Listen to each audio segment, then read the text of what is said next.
किसानों की फसल बेचने के लिए सरकार ने जो सहूलतें प्रदान की, उसमें जो सरकारी तंत्र है और जो भ्रष्ट लोग हैं, ये किस तरह अड़चन बने हुए हैं, उनके बारे में मैं कुछ बताना चाहता हूँ।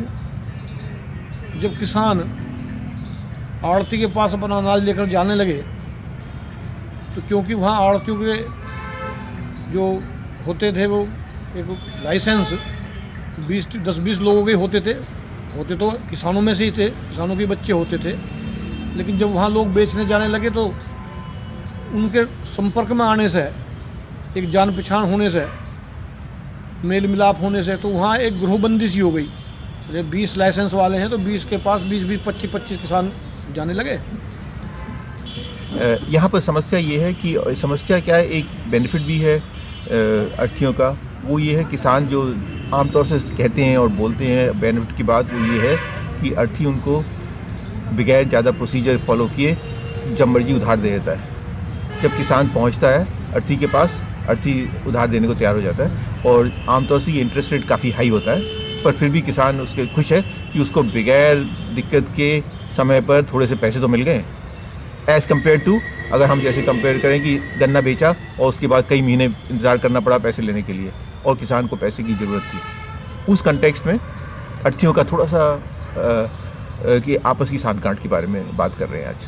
तो उसमें जब किसान वहाँ जाता है तो क्योंकि उनके मेल मिलाप होने की वजह से तो 25-25, 30-30 किसानों का ग्रुप एक आड़ती के पास इकट्ठा हो जाता है और वो आपस में, क्योंकि वहाँ रोज़ मिलते हैं, तो वे एक तरह से उनके अपने ही लोग हो जाते हैं। और यदि किसान ये चाहे कि वो दूसरे आड़ती के पास सामान बेचने लगे तो उसकी तुरंत सूचना वो दूसरे वाले को दे देता है। एक तरह से एक सिस्टम ऐसा बन जाता है जैसे वो उसका साहूकार हो। वो उनको पैसे भी दे देता है टाइम अपने खर्च करने के लिए फसल में, लेकिन उसमें बड़ा ऊंचा इंटरेस्ट लेता है। तो यहाँ से किसान का शोषण शुरू हो जाता है।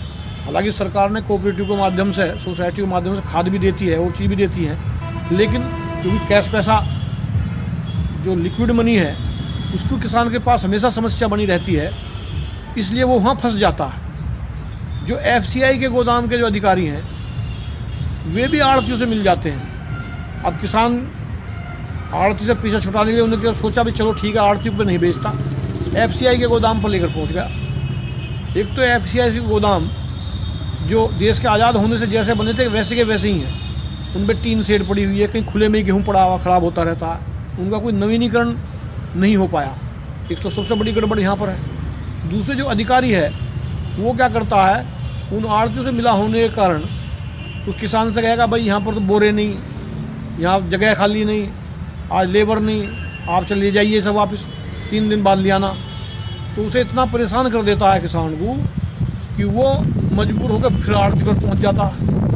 अब मान लिया गेहूँ का MSP रेट तो है 1900, 1950, 1975 या 2000 रुपये है, और वो जो आड़ती के पास गया उन्होंने कि ठीक है हम तो 1400 रुपये लेंगे। तो किसान सोचे अभी तू 4-6 चक्कर कहाँ लगाता फिरेगा, चल 1400 में दे दे, पैसे तो मिल जाएंगे। तो वहीं पर ही FCI के जो अधिकारी है उसका आदमी बैठा होता है, वो वहीं से उसको 1600 रुपये में परचेज कर लेगा उस आड़ती से, और उस किसान की फर्ज लगा के उसे MSP रेट से जो है अंदर उसमें डाल देगा, 300 रुपये बीच में ले लेगा। हालांकि सरकार इसमें अब काफ़ी प्रयास कर रही है, जिसकी फ़र्ज है उस पर ही पेमेंट जाए, जो इलेक्ट्रॉनिक पेमेंट है, अब नेट बैंकिंग के माध्यम से उसमें भी बाधाएं दूर हो सकती है। दूसरे जो ये नुकसान पहुंचाने का दूसरा सरकार को और सरकार के जनता को ही है कि FCI के अधिकारी से जो वे आड़ती वगैरह संपर्क कर लेते हैं, उनके अपने गोदाम होते हैं, यदि उनके गोदाम में गेहूँ ख़राब भी हो जाए और अच्छा वाला गेहूँ FCI के गोदाम में है, तो ऐसा भी देखने और सुनने में आया है कि वो आपस में साठ-गांठ करके उस गेहूँ को बदल देते हैं। ख़राब गेहूँ को FCI के गोदाम में पहुँचा दिया उतना ही चुपचाप बाहर निकाल दिया, बीच में पैसे अधिकारी को दे दिए। जब वो राशन पर की दुकान पर बिकने के लिए गेहूँ जाता है आम जनता के लिए, तब वो इतनी ख़राब क्वालिटी उसकी होती है कि वो खाने लायक ही नहीं होता। राशन की दुकान से लोग चले जाते हैं, भाई इससे क्या करें, तो बेकार है, जानवरों को डालने लायक है, तो फिर मार्केट में जाता है। तो ये जो कागज़ भ्रष्टाचार का है बना हुआ, इस पर जो वर्तमान सरकार है इसने चोट भी करने की कोशिश करी है, ये नहीं कह सकते हम वो सारी चीज़ें ख़राब हैं इन बिलों में।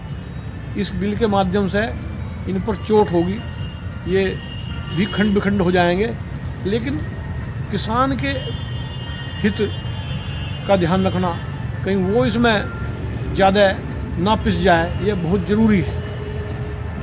पता लगा कि हमने मरीज को बचाने के चक्कर में मरीज तो ख़त्म हो गया, वो दवाई से भ्रष्टाचार हटा दिया, तो वो भी उसे भी कोई स्वीकार नहीं करता। भ्रष्टाचार भी हटे और मरीज की जान भी बची रहे, दोनों काम एक बैलेंस से चले, इतना ही हमारा कहना है। जय हिंद, जय भारत। बहुत बहुत धन्यवाद भाई साहब, बहुत बहुत धन्यवाद, आपने बहुत यूज़फुल बात बताई। और मुझे पूरी उम्मीद है कि जो लोग इस टेप को सुनेंगे आगे, वो इस बात पर ज़रूर विचार करेंगे कि इन समस्याओं का कि में क्या एक्सटेंट कितना है, कितनी ज़्यादा फैली हुई हैं ये समस्याएं, और इनको कैसे दूर किया जाए। बहुत बहुत धन्यवाद आपका। नमस्कार। जय मोदी, जय हमारा प्रधानमंत्री।